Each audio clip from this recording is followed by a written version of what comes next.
The President spoke today by telephone with Iraqi Prime Minister Haider al-Abadi to discuss the political and security situation in Iraq and underscore the United States' enduring support for Iraq in its fight against ISIL.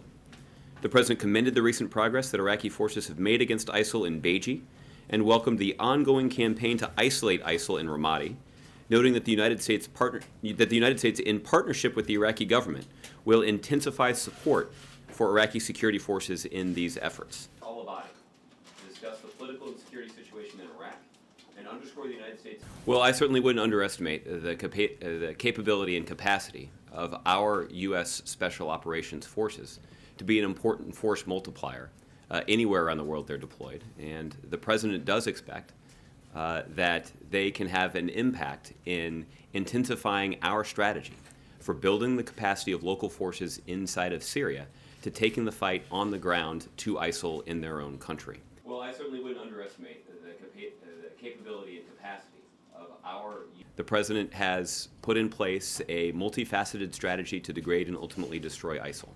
And this military component of that strategy is an important part of the President's top priority, which is the safety and security of the American public. We need a political transition inside of Syria in order to address the root. The less than 50 number is accurate.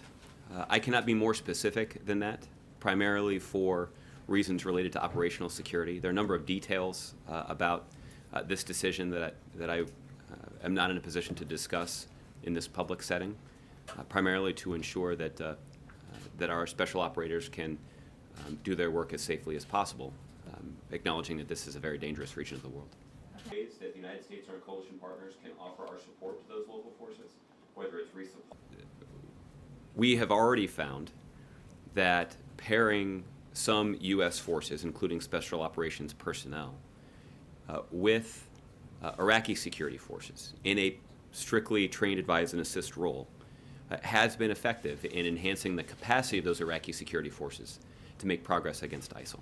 You've read one quote from that, to be fair, is out of context.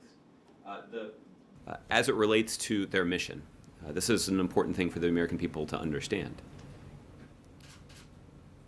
These forces do not have a combat mission. Here's the answer. The answer simply is that Congress in 2001 did give